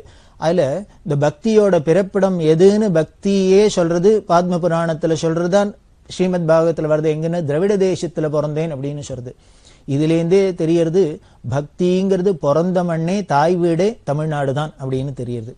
அதுக்கு சாட்சியாதான் இத்தனை கோவில், உலகத்துல உள்ள கோவில முக்காவாசி கோவில் தமிழ்நாட்டிலேயே அப்படின்னா, அதுவும் கிராமத்துக்கு கிராமம் பார்த்தீங்கன்னா ஊரே துணுண்டுக்கா இருக்கு. அந்த ஊர்ல இருக்கிறதுலே பெருசு என்னன்னா கோவில். அதுலயும் விசேஷமா என்னன்னா, அந்த சைவ வைஷ்ணவ அந்த பேதம் இல்லாத பெருமாள் கோவிலும் இருக்கும், சிவன் கோவிலும் இருக்கும். அதுக்கப்புறம் கிராம தேவதைகள் கோவில் எல்லாமும் இருக்கும். இப்படி இத்தனை கோவில் இருக்கும். கிராமம் பார்த்தா ஊரை பார்த்தா இத்தனோண்டுக்கா இருக்கும், அதுக்குள்ள இத்தனை கோவில். இதுல இருந்தே தெரியறதோ இல்லையோ எப்படி பக்தி வேறு ஒன்று இருக்கு அப்படின்னு. அதைத்தான் இங்க பெரியவா சொல்றா. அந்த தேவாலயத்தெல்லாம் அந்த கட்டடங்கள்லாம் பாதுகாக்கணும். ஒவ்வொரு கோவிலையும் ராஜாக்கள்லாம் சக்கரவர்த்திகள்லாம் எத்தனையோ பக்தாள்லாம் தங்களோட உடல் பொருள் ஆவின்னு அத்தனையும் செலவழிச்சு பரம பக்தியினால அவ்வளவு பெரிய ஒரு அதிசயமா சில்பாதிசயமெல்லாம் கோவில் கட்டியிருக்கா. நம்மளால அதை கட்ட முடியாது, இன்னுமே கட்ட முடியலன்னாலும் இந்த கட்டினத்தை ஒழுங்கா பாதுகாக்கணுமே. நாம் இனிமே சம்பாதிச்சு சொத்து சேர்க்க முடியாதுன்னா கூட நம்ம அப்பா தாத்தா சேர்த்து வச்ச சொத்தை ஜாகிரதையா கரைக்காத பார்த்துட்டாலே நம்ம பண்ற கைங்கிறேன் தானே. அதைத்தான் இங்க. அதனால அந்த கோவில் எல்லாம் பாதுகாக்கணும். இந்த கிராமங்கள்ல உள்ள ஆலயத்துல பார்த்தேன்னா சீர்கட்டு போனது பலது இருக்கு. அங்க பார்த்தேன்னா கோபுரங்கள்லாம் இடிஞ்சு அங்க ஒரே மரங்கள் செடி கொடி எல்லாம் வளர்ந்து புல் புதரா மூண்டி என்னெல்லாமோ இருக்கு. அதெல்லாம் முதல்ல சீர்படுத்தணும். சரி, அப்படி இடிஞ்சு போனதுக்கு போக மீதி இருக்கிறதானும் இடியாதெல்லாம் பார்த்துக்கணும், ஜாகிரதையா இருக்கிறாப்புல பார்த்துக்கணும். சீர்கட்டது போக மீதி சீர்கடாத இருக்கான்னு பார்த்துக்கணும். அதுக்கு இந்த முத்ராதிகாரிகள் சங்கம் இதோட நோக்கத்துல அதெல்லாம் ஒண்ணும். அதே மாதிரி பிராகாரத்தில் முளைச்சிக்கிற இந்த முள்ளுகள் எல்லாம் வெட்டுறது, செடி கொடி எல்லாம் வைக்கிறது, இதெல்லாம் பண்ணணும். இதைத்தான் அப்பர் சுவாமிகள் உழவார பணின்னு பண்ணிட்டு வந்தார். இதெல்லாம் நமக்கு பரம்பரையா வர்றதுதான் இந்த குணங்கள்லாம். அப்பர் சுவாமிகள் பார்த்தீங்கன்னா கையில ஒரு தோசை திருப்பி மாதிரி ஒன்று வச்சுன்னு பிறகு அது உழவார அப்படின்னு பேரு. அந்த உழவார பணி அப்படின்னா அவர் எந்த கோவிலுக்கு போனாலும் எப்பேற்பட்ட மகான், ஈஸ்வரனை நேருக்கு நேர் பார்த்தவர், கைலாச காட்சியை நேருக்கு நேர் பார்த்தவர், அப்பேற்பட்ட மகான் ஒரு கோவிலுக்கு போனா பெருசா பந்தாவா இனிமே சிஷ்யாளோட எல்லாம் போய் அங்க போய் மாலை மரியாதை வாங்கிட்டு வந்தார்னு இல்லை. இவர் ஏகாங்கியா போய் அங்க இருக்கிற புல்லு பூண்டு இதெல்லாம் செதுக்கி, அந்த முள்ளெல்லாம் செதுக்கி கோவில்ல திருப்பணி பண்ணியிருக்கார். உழவார திருப்பணின்னு பேரு.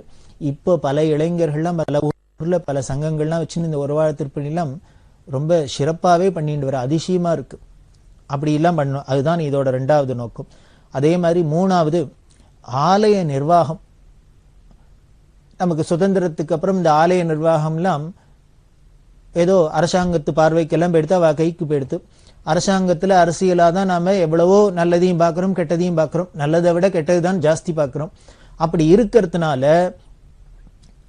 இனிமே அதை திருப்பி வாங்கலைனாலும் அந்த இருக்கிறவா நிர்வாகங்கள் சரியா பண்றாளா, இது நேர்மையா பண்றாளா, நல்ல முறையில பண்றாளா அப்படின்னு என்ன பண்ணும்னர் அந்த கிராமத்து ஜனங்கள் தான் கண்காணிக்கணும். ஏன்னா அவளோட கோவில், அவா ஊர் கோவில், அவா சுவாமி, அதுல இருக்கிறது அத்தனையும் அவளோட அந்த சுவாமி சொத்து. அதெல்லாம் ஜாகிரதையா இருக்கான்னு, அந்த நிர்வாகம் சரியா நடக்கிறதான்னு இந்த கிராம மக்களே கண்காணிக்கணும். இதுக்கு இனிமே வெளியிலேருந்து ஆடிட் ஆபீஸ் எல்லாம் போட்டா சரியா வராது. அதுக்காக பெரியவா என்னன்னா அந்த கிராமத்து ஜனங்களே பார்த்துக்கணும்னு. அதே மாதிரி 4வது பூர்த்த தர்மம். நமது தர்மங்கள்ல சர்வீஸ்ல, சோசியல் சர்வீஸ்ல ரொம்ப உசந்ததா சொல்லியிருக்கு பூர்த்த தர்மம். இந்த பூர்த்த தர்மம்னா சிம்பிளா சொல்லணும்னா குளம் வெட்டுறது, கிணறு வெட்டுறது, இனிமே தூர் வாடுறது, இத மாதிரி கைங்கரியெல்லாம் பண்றதுக்கு பேர் தான் பூர்த்த தர்மம்னு பேரு. அப்படி பண்றதை என்ன பண்ணணும்னா இந்த தூர் வாரணும், குளம் வெட்டணும்னா வெளியிலேருந்து கூலி கொடுத்து ஆள் வைக்கப்படாது, அந்தந்த ஊர் ஜனங்களே பண்ணணுமா. அதாவது சர்வீஸ் வாயால மட்டும் பண்ணினா போறாது, சரீரத்தினாலையும் பண்ணணும். அதுல இந்த ஜாதி அந்த ஜாதி, படிச்சவா படிக்காதவா, ஏழை பணக்காரன் எந்த வித்தியாசம் பார்க்காத அந்த ஊர்ல இருக்கிற பெரிய மனுஷன்லேருந்து சின்ன மனுஷன் வரைக்கும், ஆம்பளையிலேருந்து பொம்பளை வரைக்கும் அத்தனை பேரும் இதுல போய் மம்முட்டியை தூக்குறதோ, கூடையை தூக்கி வெட்டுறதோ, கொத்துறதோ, மண்ணள்ளி கொட்டுறதோ எல்லாம் பண்ணணும். இதுதான் ரொம்ப ஸ்ட்ரிக்டா இருந்த பிரிவா. அப்படி பூர்த்த தர்மம். 5வது மரம் வளர்க்கறது. சாலையோரங்கள்ல எல்லா இடத்துலையும் நிழல் தரும் மரங்களை வளர்க்கறது. அப்படின்னா அரசு, ஆலு, வேம்பு, வில்வம், நெல்லி, மா, இதர் மாதிரி மரங்கள் தான். அதாவது அதனால அந்த மரத்தினாலேயே ஒரு காத்து மாசுபடப்படாது, ஏதோ அழகுக்கு இழக்கெல்லாம் வளர்க்கறது இல்லை. அந்த மரத்தினால ஒரு சாஸ்திரோக்தமான மரங்களாகவும் இருக்கணும், அது ஜனங்களுக்கு நல்லதுதான் அவசியம் பண்ணும். அதனால இந்த மாதிரி மரங்கள்லாம் வளர்க்கணும் அப்படின்னு சொல்லி அந்த பெரிய பெரிய மரங்களை வளர்க்கறத பெரியவா இந்த முத்ராதிகாரிகள் சங்கத்தில் ஒரு முக்கியமா சொன்னா. இதுவே பொல்யூஷன் கண்ட்ரோல், மாசு கட்டுப்பாடு அப்படிங்கிறவே இது. இதுக்கு மேல என்ன சொன்னா அவாவா வீட்டுக்கு தேவையான கரிகா, கிழங்கு இதெல்லாம் அவாவாலே பயிரிட்டுக்கணும். அப்படின்னா என்ன ஒரு சிக்கனம் பாருங்க, வெளியில காசு கொடுத்து வாங்க வேண்டாம் அப்படின்னு. இது அதே மாதிரி 6வது பசு பாதுகாக்கிறது. நமது செல்வங்கள்ல ரொம்ப முக்கியமானது பசு. பசுனாலே நாட்டு பசு. நாட்டு பசுவோட அதுல மலமூத்திரத்திலேருந்து பால்லேருந்து சர்வமும் உபயோகமா இருக்கிறது. மரத்துல வாழை மரமும் அனிமல்ஸ்ல மாடும் தான் சர்வமும் யூஸ். அதோட கழிப்பொருள்கள் கூட உபயோகப்படும்னா ஜனங்களுக்கு இந்த பசுமாடு தான். அந்த பசுமாட்டை பாதுகாக்கணும். அதே மாதிரி தினம் ஒவ்வொருத்தரும் ஒவ்வொரு கைப்பிடியானும் புல்ல கொடுக்கணும். திருமூலர் சொல்றாரே, பசுக்களுக்கு ஒரு கைப்பிடி புல் கொடுத்தாலே போறோம் அப்படின்லாம் சொல்ற. அதே மாதிரி வீட்டுல அவாவா ஒரு பசுமாடையானு வளர்க்கணும். வீட்டுல பசுமாடு இருந்தாலே லக்ஷ்மீகரம், அதோட வியாதி வைக்கலாம் அண்டாது, ரொம்ப சுத்தத்துக்கு சுத்தம், புண்ணியத்துக்கு புண்ணியம், அதனால வளர்க்கணும். வெள்ளிக்கிழமையில என்ன பண்ணணும்னா அந்த பசுமாடு வீட்டுல இருந்தா பால் இருக்கும், அந்த பால்ல இருந்து தயிர், வெண்ணெய் இருக்குமே, எல்லார் வீட்லயுமே இருந்தா வியாபாரம் பண்ணுங்கிற நோக்கமும் கிடையாது, இருக்காது. அப்படி அந்த நெய்யிலேருந்து நெய் அந்த வெண்ணெயிலேருந்து நெய்யை காய்ச்சி அந்த சுத்தமான பசு நெய்யில அந்தந்த கிராமத்தில் இருக்கிற கோவிலுக்கு விளக்கரிக்கிறதுக்கு இவ கொடுக்கணும். வெள்ளிக்கிழமை இதை கொண்டு கொடுக்கணும் அப்படின்னு ஒண்ணு. ஏழாவதா விருந்தோம்பல். நமது சாஸ்திரங்கள்ல அதிதி சத்காரம் அப்படின்னு சொல்லியிருக்கு. வேதமே என்ன சொல்றதுன்னு அதிதி தேவோபவன்னு சொன்ன தேசம் இது. அதிதி தேவோபவன்னு சொல்ல, அதாவது வீட்டுக்கு வந்த விருந்தாளிய கெஸ்ட வெறும் ஏதோ கெஸ்ட் வந்திருக்காரு, அவருக்கு காப்பியை கொடுத்தோம் சாப்பாடு போட்டோம் அப்படின்னு இல்லாத சாட்சாத் பகவானே வந்திருக்கார், ஈஸ்வரனே வந்திருக்காருங்கிற பாவத்தோட அவளுக்கு பாத பூஜை பண்ணி உபச்சாரம் பண்ணுன்னு நமது சாஸ்திரம் சொல்றது, வேதம் சொல்றது. அத வீட்டுக்கு வீடு அந்த காலத்துல அப்படிதான் இருந்திருக்கு. யாரு வேணா எப்ப வேணா போலாம், எத்தனை பேர் வந்தாலும் சாப்பாடு அப்படி எல்லாம் தானே இருந்திருக்கு. அந்த விருந்தோம்பல நம்மளோட பாரத தேசத்தோட கலாச்சார பண்பாடு. மற்ற தேசங்கள்லாம் உண்டோ? அப்பாயின்மெண்ட் இல்லாத எங்கேயானு பேட முடியுமோ? யார் வீட்டுக்கானும் முன்னால சொல்லாத ஒரு காஃபி சாப்பிட முடியுமோ? இந்த தேசத்துல தான் ஒரு அனௌன்ஸ்மெண்ட்டும் இல்லாத யாரு வேணா வரலாம். நமக்கு வீட்டோட அமைப்பெல்லாமே அப்படிதானே இருக்கு. அந்த ட்ரெடிஷனை காப்பாற்றணும், அந்த தேசத்தோட பெருமையே இதான். அதனால இந்த விருந்தோம்பல் பண்ணணும் அப்படின்னு.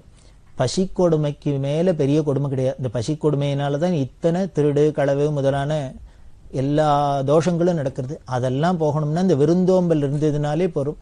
அதுக்கு மேல என்ன, நம்மள்கிட்ட இருக்கிறது நமக்குன்னு ஒரு சுயநலத்தோட இல்லாத 4 பேருக்கு அதை விநியோகம் பண்ணணும், எல்லாருக்கும் கொடுக்கணுங்கிற பரந்த நோக்கம் வரணுங்கிறதுக்காக தான் இதை சொன்னா. அடுத்தது 8ஆவதா ஏகாதசி புராண படனம். ஏகாதசி அன்னைக்கு சாஸ்திரத்துல 15 நாளைக்கு ஒரு நாள் வர இந்த ஏகாதசியில சாப்பிடாத இருக்கணும்னு சொல்லியிருக்கு. இது சயின்டிபிக்காவே ரொம்ப நல்லதுதான். தினமும் வயத்துல போட்டு அடைச்சிருந்தா அந்த உறுப்புகளுக்கெல்லாம் ஒரு நாளைக்கு ரெஸ்ட் கொடுக்குறாப்புல. வாரத்துல 7 நாள்ல 6 நாள் வேலை செஞ்சா ஒரு நாள் லீவ் எடுத்துக்கிறோம் இல்லையோ? நமக்கு வேண்டிருக்கு. ஆனா நம்ம வயத்துக்கு மட்டும் 365 நாள் நம்ம ஆயுசு முழுக்க அது வேலை செஞ்சுனே இருக்குமா, ஜெரிமானம் பண்ணிட்டே. அதனால அதுக்கும் ஒரு ஓய்வு கொடுக்கணும் அப்படிங்கிறதுக்காகவே ஏகாதசியில உபவாசம் இருக்கணும்னு சாஸ்திரம் சொல்லியிருக்கு. எதை விட்டாலும் விடலாம், இந்த ஏகாதசி விரதத்தை மட்டும் விடக்கூடாது. இது எல்லாருமே பண்ணணும், எல்லா வர்ணத்தாரும் எல்லாரும் பண்ணணும். 8 வயசுலேருந்து 80 வயசு வரைக்கும் உள்ளவா அத்தனை பேரும் இந்த பட்னி இருக்கணும். முடிஞ்சா தீர்த்தம் கூட சாப்பிடாத நிர்ஜலமா இருந்தா ரொம்ப விசேஷம். அப்படி இல்லையா பால் அது மாதிரி லிக்விடா சாப்பிட்றது, அதுவும் முடியலையா ஏதோ பழங்கள் சாப்பிட்றது. குறைஞ்சபட்சம் அட்லீஸ்ட் தினம் சாப்பிட்றப்பலையான்னு வடபாயசத்தோட விருந்து சாப்பிடாதையான்னு இருக்கணும். அது முக்கியம். அந்த ஏகாதசியில இப்படி உபவாசம் இருக்கணும். அப்படி இருந்தாக்க பொழுது போகாதும், அன்னைக்கு நல்ல பொழுதா கழிக்கணும். அதுக்காக என்ன பண்ணா புராண படனங்கள், ஏகாதசி புராண படனம் அப்படின்னு கிராமத்துல ஒரு பொது இடத்துல உட்காந்து ஹரிஜனங்கள்லேருந்து அத்தனை பேரும், பண்டிதாள்லேருந்து பாமராள்லேருந்து அத்தனை பேரும் சொல்ல, ஏதோ அந்த ஊர்லயே இருக்கிறவர் பெரிய உபன்யாசகர் தான் வரணும் இல்ல, அந்த ஊர்ல இருக்கிறவா கொஞ்சம் பேச தெரிஞ்சவா இந்த புராண இதிகாசங்கள்லாம் படிச்சு அதுல உள்ள கதைகள்லாம் சொல்றது. அதுல முக்கியமா பக்தாளோட சரித்திரம்லாம் இருக்கணும். அதுவும் நம்ம நாட்டு 63 நாயன்மார்கள் ஆழ்வார்கள் இவாளோட கதையோட இன்னும் துக்காராம் சுவாமிகள் முதலான தேசத்துல பல மீராபாய் இவாள மாதிரி பக்தாள்லாம் இருக்கு, அவளோட சரித்திரத்தெல்லாம் சொல்லணும். ஏன் அப்படின்னா பகவானோட கதையை கேட்கறத விட பக்தாளோட பாகவதாளோட கதையை கேட்டா நம்மளும் அவளை மாதிரி ஆகலாமேன்னு நமக்கு ஒரு நம்பிக்கை வரும், ஆகணுங்கிற ஒரு உற்சாகம் வரும். அதுக்காக இந்த ஏகாதசி புராண பட்டனம் அவசியம் பண்ணணும். அடுத்தது தர்மசாஸ்திரம். இந்த தர்மசாஸ்திரத்துல மனுஷனுக்கு எப்படி இருக்கணும், எப்படி இருக்கக்கூடாது, என்னென்ன செய்யணும், என்னென்ன செய்யக்கூடாது அப்படிங்கிற ஆச்சார அனுஷ்டானத்தெல்லாம் நமக்கு சாஸ்திரங்களை விரிவா சொல்லப்பட்டிருக்கு. இது நம்ம சனாதன இந்து மதத்துக்கு மட்டுமே ஸ்பெஷலா உள்ள ஒரு விஷயம். வேற எந்த மதத்திலையும் இந்த தனி மனிதனோட வாழ்க்கையில இவ்வளவு ஒழுக்கத்தை இவ்வளவு நியதியெல்லாம் சொல்லவே இல்லை. இங்கதான் அப்படி சொல்றது. கார்த்தால ஏந்துன்னு பல் தேய்க்கிறதுலேருந்து ஆரம்பிச்சேன்னா ராத்திரி படுத்துக்க போற வரைக்கும் எப்படி இருக்கணும், என்னென்ன செய்யணும், என்னென்ன செய்யக்கூடாது அப்படிங்கிறதெல்லாம் சொல்றது இல்லையா? அப்படின்னா இத்தனாம் பெரிய பிரபஞ்சம், இத்தனாம் பெரிய உலகம், இத்தனை ஜீவராசிகள் உள்ள இந்த உலகம் ஒரு ஒழுங்குமுறையில போகணும்னா அதுக்கு சில சட்டத்திட்டங்கள்லாம் வேண்டிருக்கு. அதுதான் இந்த தர்மசாஸ்திரம். இது யாரு போட்டான்னு நிஜாக்ஞா ரூபனிகமான சாட்சாத் பரதேவதையும் அம்பாளே இந்த ஜனங்களோட நல்லெண்ணத்துக்காக தாயாரான அம்பாளே போட்டது. அந்த தர்மசாஸ்திரங்கள்ல சில சமயத்துல என்ன ஒண்ணு சந்தேகம்லாம் வந்துடும். இது பண்ணலாமா பண்ணக்கூடாதா, ஒருத்தர் ஒரு தான் பண்ணலாம் பர், ஒருத்தர் சரியா பண்ணக்கூடாதும்பர். இது மாதிரி சந்தேகங்கள்லாம் வந்தா, பிரச்சனைகள்லாம் வந்தா இந்த முத்ராதிகாரிகள்கிட்ட சொல்லி அவ மடத்துக்கு சொல்லி ஆச்சாரிய பீடமான பெரியவா அந்த வித்வான்கள்லாம் வச்சிருந்து தீர்மானம் பண்ணி என்ன பண்ணலாம் என்ன பண்ணக்கூடாது அப்படின்னு, எது சரி எது தப்புன்னு சொல்லுவா. அதுக்கு கட்டுப்பட்டு நடக்கணும். இதுதான் இந்த முத்ராதிகாரிகள் சங்கத்தோட முக்கியமான குறிக்கோள் பணிகளா வச்சிருந்தா. இதுக்காகவே பெரியவா தீவிரமா கிராமமா யாத்திரை பண்ணினான். யாத்திரை பண்ணி தஞ்சாவூர் ஜில்லால மட்டும் சுமார் 2000க்கு மேல முத்ராதிகாரிகள் சங்கம் இருந்தது. இன்னும் பார்த்தேன்னா இதுல கிட்டத்தட்ட 5000க்கும் மேற்பட்ட வாலண்டியர்ஸ் எல்லாம் வந்து சேர்ந்தா. எல்லாருக்குமே ரொம்ப ஆச்சரியமா இருந்தது, அபூர்வமா இருந்தது. இதோட உத்தேசம், இதோட பலன் கிடைச்சதுன்னா எல்லாருக்கும் ரொம்ப நல்லது அப்படிங்கிறதுனால பல பேர் வந்து வாலண்டியரா சேர்ந்து இந்த முத்ராதிகாரிகள் சங்கம் அப்படிங்கிறது ரொம்ப நன்னாவே நடந்துன்னு வந்தது. பெரியவா அதுக்கு முழுமூச்சா யாத்திரை பண்ணி பல பேரை அதுல ஈடுபடுத்தினா. அதனாலதான் இன்னைக்கும் நமது நாட்டுல இந்த ஆச்சார அனுஷ்டானங்கள் இருக்கு. இன்னும் கோவில்லாம் ஏதோ ஓரளவுக்கான பராமரிக்கப்பட்டு வருது. இன்னும் தர்மங்கள்லாம் ஓரளவுக்கான நின்று வருதுன்னா இந்த பெரியவாளோட இந்த முத்ராதிகாரிகள்னால.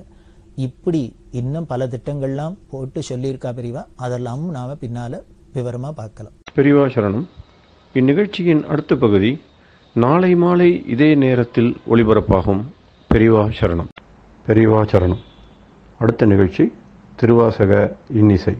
வழங்குபவர் ஸ்ரீ சத்குருநாத தேசிகர் அவர்கள். பெரியவா சரணம். திருச்சிற்றம்பலம். பிடித்த 10 உம்பர்கட்கு அரசே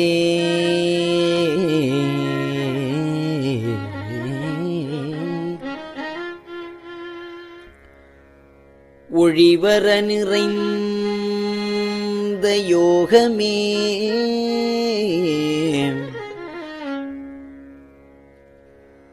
ஊற்றையேன் தனக்கு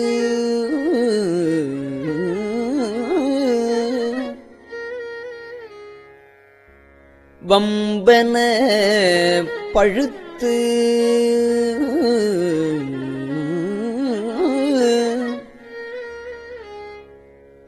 என் குடிமுழுது ஆண்டு வாழ்வு அற வாழ்வித்த மருந்தே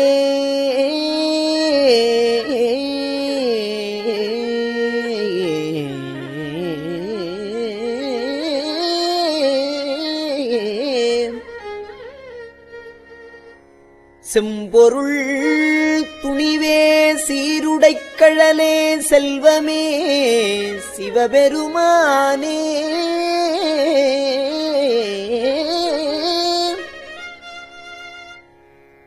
எம் பொருட்டு உன்னை சிக்கனப் பிடித்தே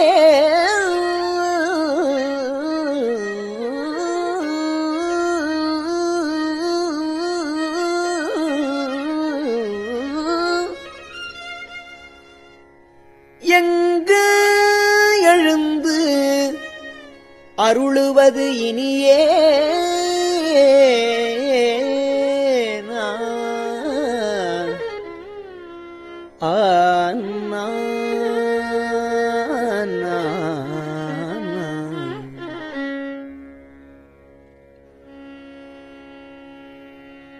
விடை விடாது உகந்த விண்ணவர் கோவே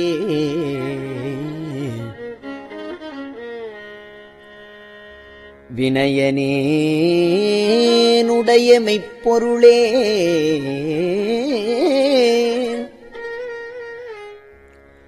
முடைவிடாது அடியேன்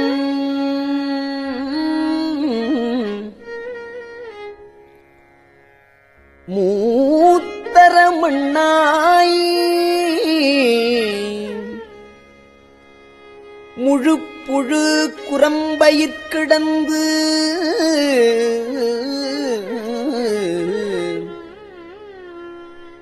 கடைபடா வண்ணம் காத்து எனை ஆண்ட கடவுளே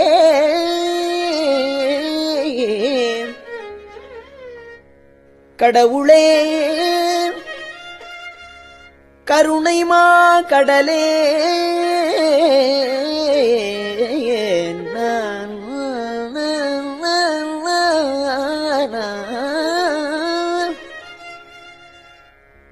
இடைவிடாது உன்னை சிக்கனப் பிடித்தேன் எங்கெழுந்து அருளுவது இனியே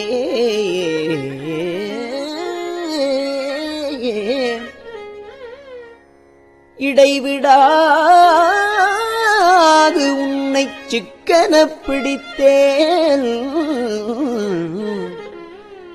எங்கு எழுந்து அருளுவது எங்கு எழுந்து அருளுவது இனியே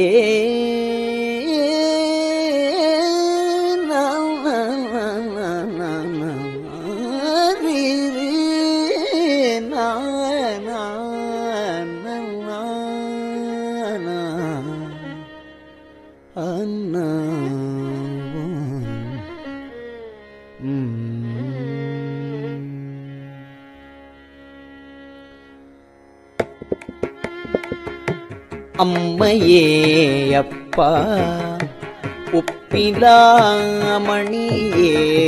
அம்மையே அப்பா ஒப்பிலாமணியே அம்மையே அப்பா ஒப்பிலாமணியே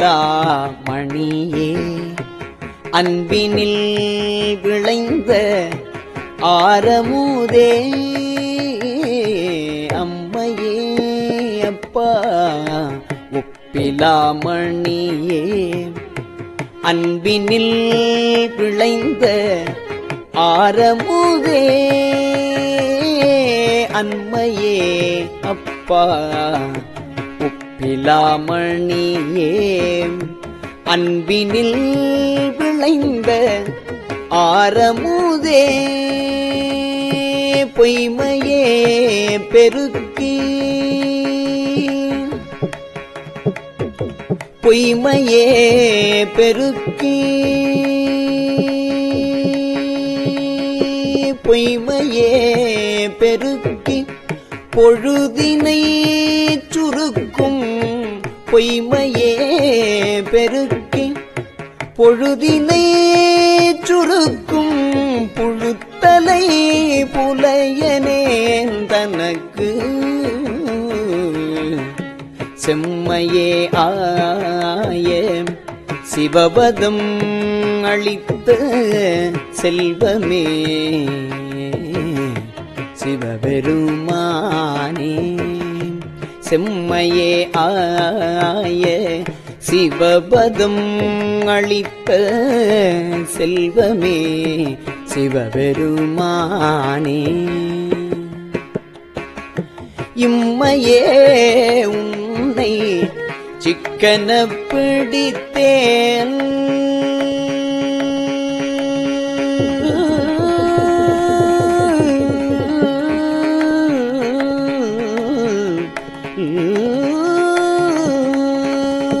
இம்மையே உன்னை சிக்கன பிடித்தேன் இம்மையே உன்னை சிக்கன பிடித்தேன் எங்கெழுந்து அருளுவது இம்மையே உன்னை சிக்கன பிடித்தேன் எங்கெழுந்து அருளுவது இனியே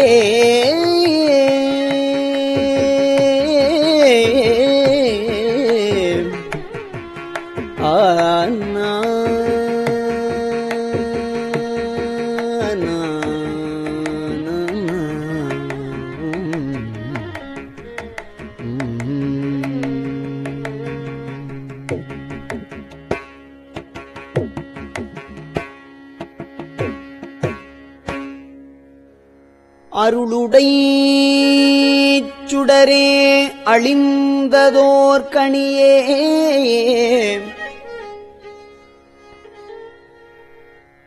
அருளுடை சுடரே அழிந்ததோர் கனியே பெருந்திரள் அருந்தவர்க்கு அரசே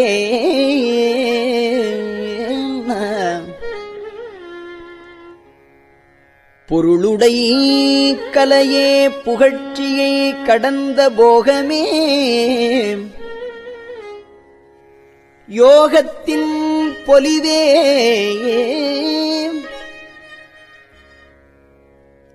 தெருளிடத்து அடியார் சிந்தையுள் புகுந்த செல்வமே சிவபெருமானே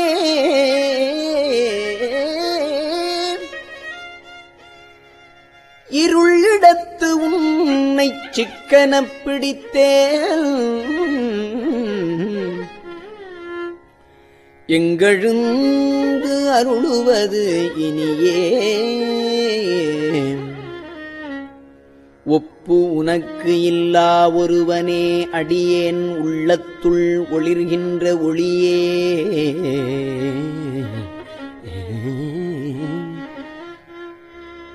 மெய்ப்பதம் அறியா வீரிலியேற்கு விழுமியது அளித்ததோர் அன்பே செப்புதற்கு அரிய செழுஞ்சுடரு மூர்த்தி செல்வமே சிவபெருமானே எய்ப்பிடத்து உன்னைச் சிக்கனப் பிடித்தேன் எங்கெழுந்து அருளுவது இனியே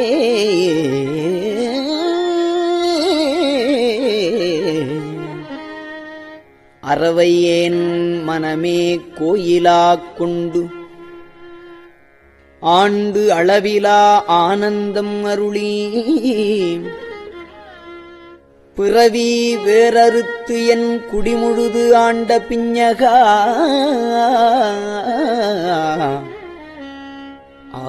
ஆண்ட பிஞகா பெரியயம் பொருளே திறவிலே கண்ட காட்சியே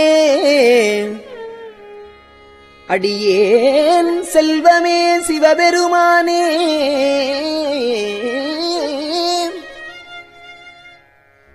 இரவிலே உன்னைச் சிக்கனப் பிடித்தேன் எங்கு எழுந்து அருளுவது இனியே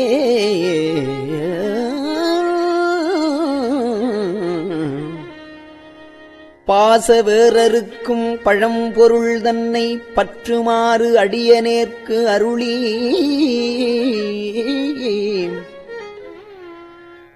பூசனை உகந்து என் சிந்தையுட்புகுந்து பூங்கழல் காட்டிய பொருளே தேசுடை விளக்கே செழுஞ்சுடரு மூர்த்தி செல்வமே சிவபெருமானே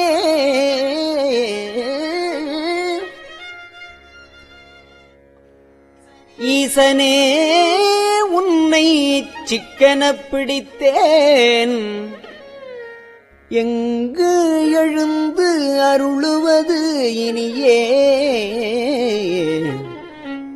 அத்தனே அண்டரு அண்டமாய் நின்ற ஆதியே யாதும் ஈரில்லா சித்தனே பத்தரு சிக்கனப் பிடித்த செல்வமே சிவபெருமானே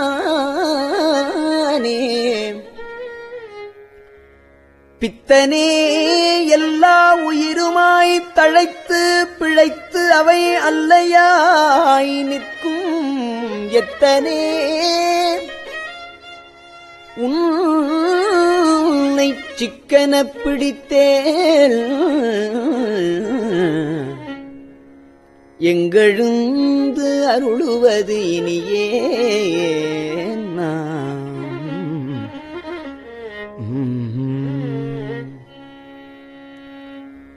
பால் நினைந்து ஊட்டும் தாயினும் சால பரிந்து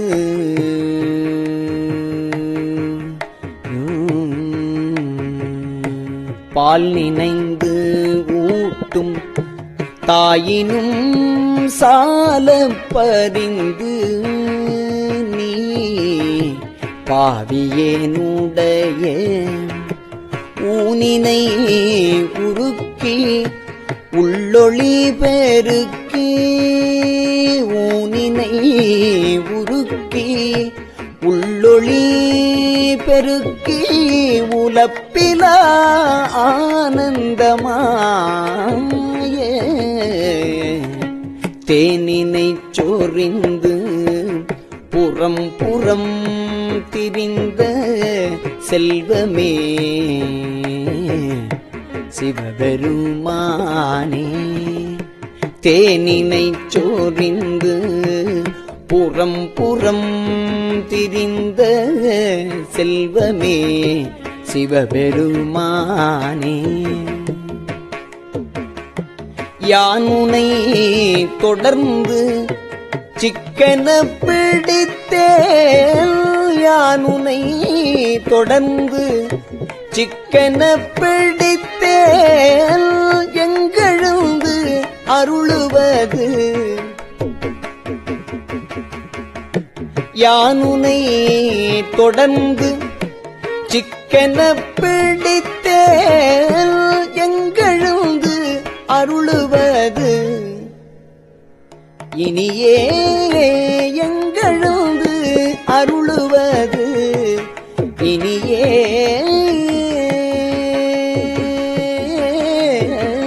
நாம்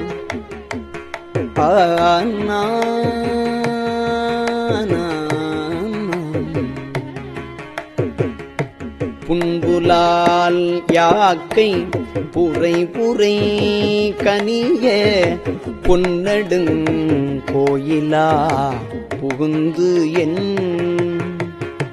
என்பலாம் உருக்கி எளியாய் ஆண்ட ஈசனே மாசிலாமணியே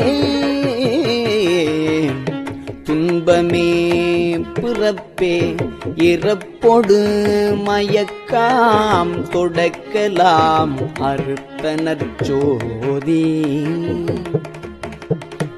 இன்பமே உன்னை சிக்கன பிடித்தே எங்கெழுந்து அருளுவது இனியே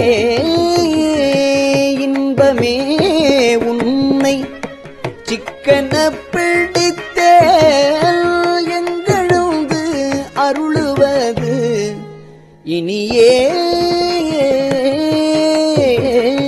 நாம்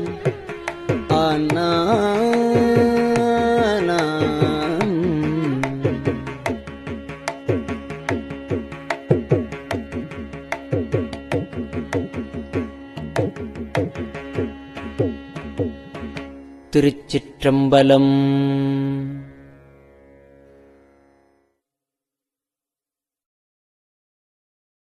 பெரியவா சரணம். இந்நிகழ்ச்சியின் அடுத்த பகுதி நாளை மாலை இதே நேரத்தில் ஒளிபரப்பாகும். பெரியவா சரணம். பெரியவா சரணம். பெரியவா வானொலியின் இன்றைய நிகழ்ச்சிகளின் நிறைவாக திருப்பொன்னூசல் வழங்குபவர் சத்குருநாத தேசிகர் அவர்கள். பெரியவா சரணம். திருச்சிற்றம்பலம். திருப்பொன்னூசல். நஞ்சமரு கண்டத்தன் அண்டத்தவர் நாதன்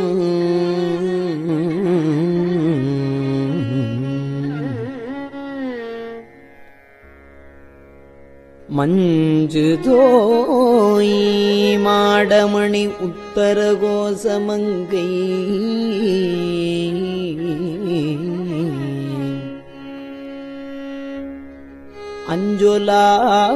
அஞ்சொலாள் தன்னொடும் கூடி அடியவர்கள் நெஞ்சுளே நின்று அமுதம் ஊறி கருணை செய்து துஞ்சல் பிறப்பறுப்பான் தூய புகழ் பாடி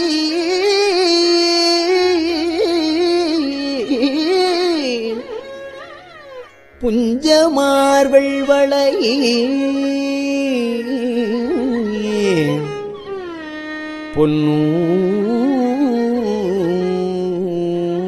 பொன்னூசல்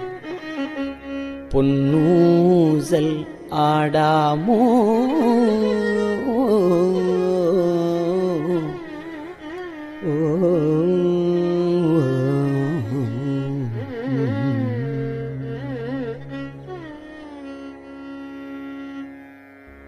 திருச்சிற்றம்பலம்.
பெரியவா சரணம்.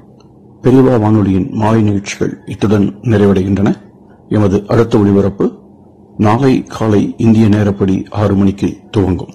பெரியவா சரணம்.